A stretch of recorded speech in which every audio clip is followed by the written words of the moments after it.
host, E.I. Smith. Today's date is Thursday, July 18th, 2019. Time is 6:01 p.m. I'm in front of the Deerfield Beach Toyota on US 1. I'm about to get some gang-stalking caught on camera for you this evening. You're looking for synchronized obstruction of movement, synchronized space crowding, an abundance of public service vehicles, and other general obstructive gang-stalking activity. I'm going to make my way south on US 1. Let's go.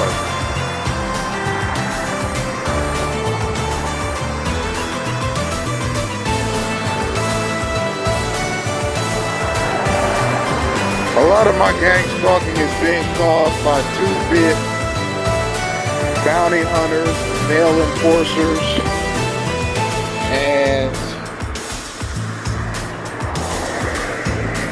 private security firms. And that includes private investigators. A lot of the gang stalking mechanisms, particularly street level gang stalking and neighborhood gang stalking, are caused by the above named entities. Why? Because they work in conjunction with town sheriff's departments, who have more of a hand in gang stalking than local police departments. Sheriff's departments are paramilitary in structure. Police officers are peace officers. They're moderators. They're patrolmen, and so forth. Sheriff's deputies are the action seekers. They're the ones that go after the more dangerous calls. And they're the ones that have the responsibility of catching fugitives, catching people who skip out on bail. For example, they get arrested for something post bail and never go back to court. What happens in those cases is an arrest warrant is issued by the court, and bail enforcers, which are officers that work with sheriff's departments, private security offices, and bounty hunters, to track guys down. And what they do is they track guys down, they arrest them and take them to jail. At that point, bail is revoked and they have to sit in jail until the sentencing for whatever it is they did or didn't do.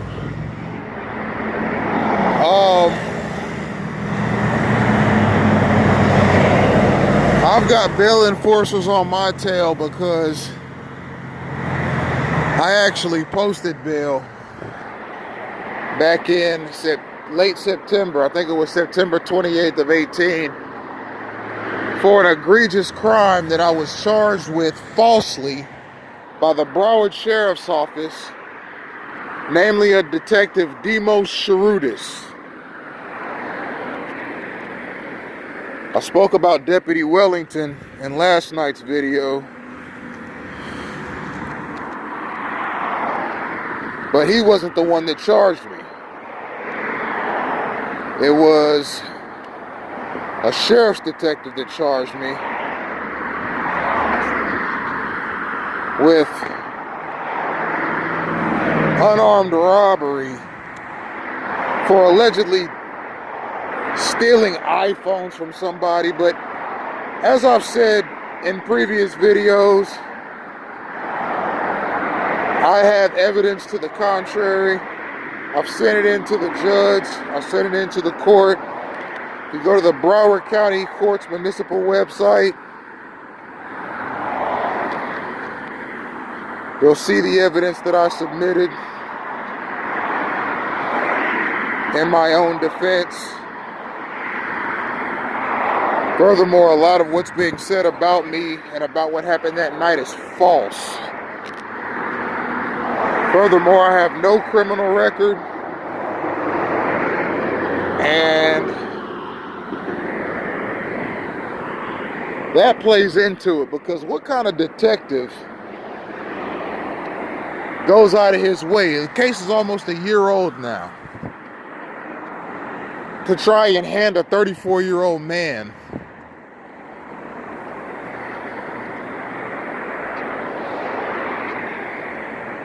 who holds a degree and is looking to complete his bachelor's with his first crime. Maybe he got tired of convicting the same criminals over and over again. Maybe he got tired of working with people that had rap sheets. Maybe it's more fun and exciting for him to go after somebody who has no convictions. Anyhow, I'm not a police officer, so I don't know how they think. All I could do is speculate.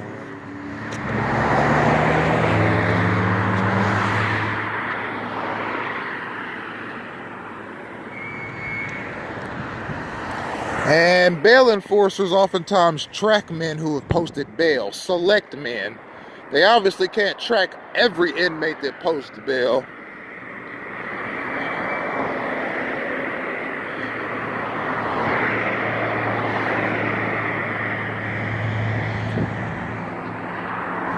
I don't know why I'd be tracked. I've already attended actually more than that, 8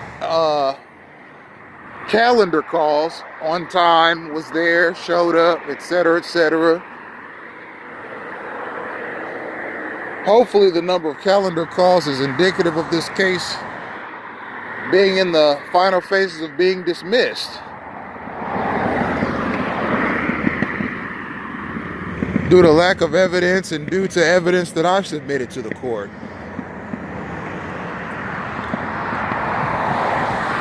So anyhow, I digress.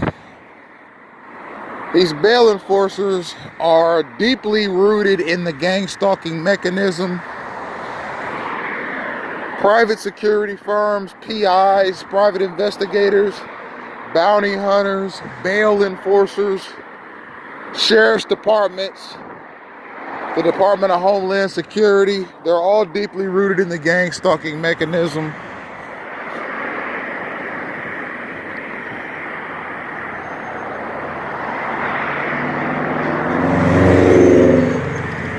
Car dealerships would have to be involved as well, to some degree. There has to be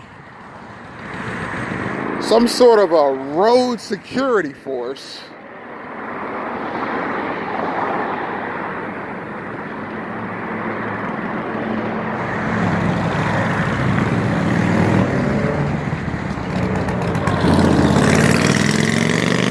that is somehow facilitated by car dealerships, because the cars that are on the road, when a TI is out and about, move in synchronized patterns. And where all these cars come from is tough to say. I'd like to point your attention to something that you're going to see a lot of pedestrians doing throughout this gang stalking campaign. And then I'm going to get back to my main point. You're going to see a lot of pedestrians wipe their eyes, dig up their nose, wipe the sides of their mouth, grab their feet, scratch their rear ends, cough, sneeze, blow snot, burp, break wind.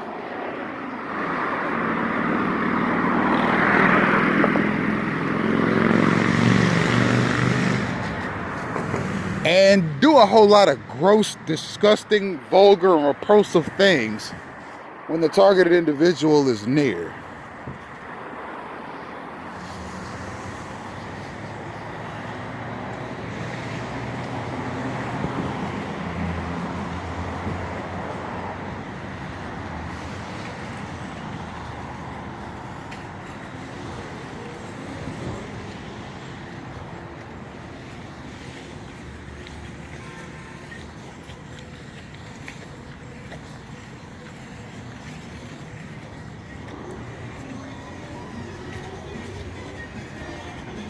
It's part of the horrific stimuli that TIs are exposed to on a daily basis.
Synchronized space crowding. I decided to take a detour and go through Walmart, show you how gang stalking works in close quarters.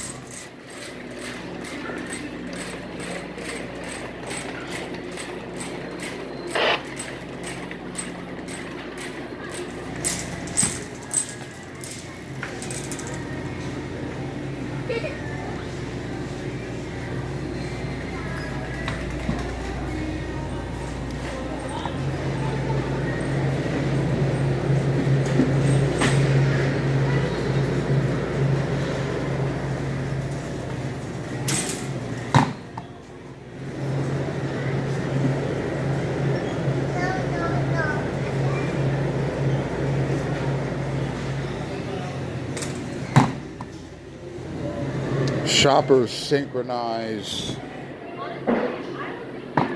a targeted individual in a grocery store, similarly to how stalkers in vehicles stalk a TI when he is in the street. Synchronized space crowding, synchronized obstruction of movement. Only this time it's with shopping carts rather than with vehicles.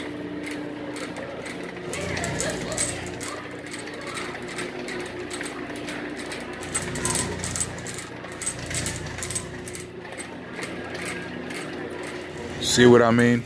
It's synchronized. They move in units. In a grocery store, the same way the cars move in units on the street, all with the intention of obstructing the progress and the physical movements of the targeted individual.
What's the state tax?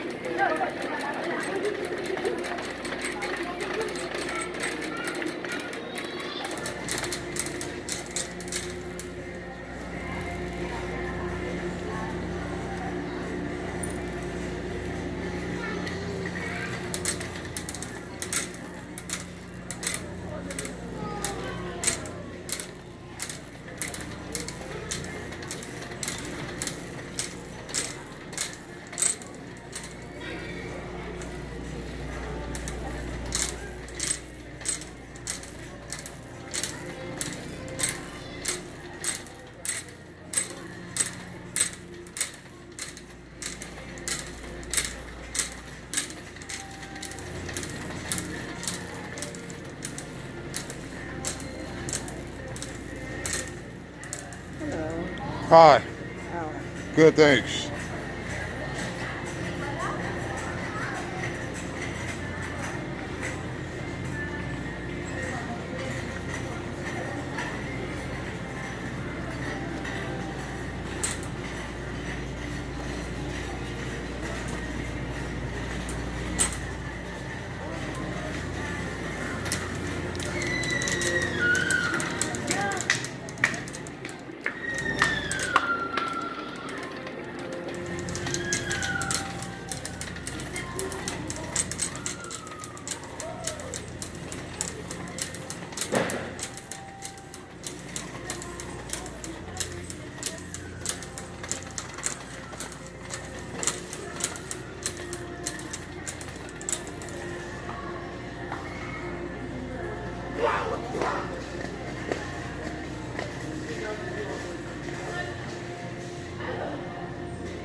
that.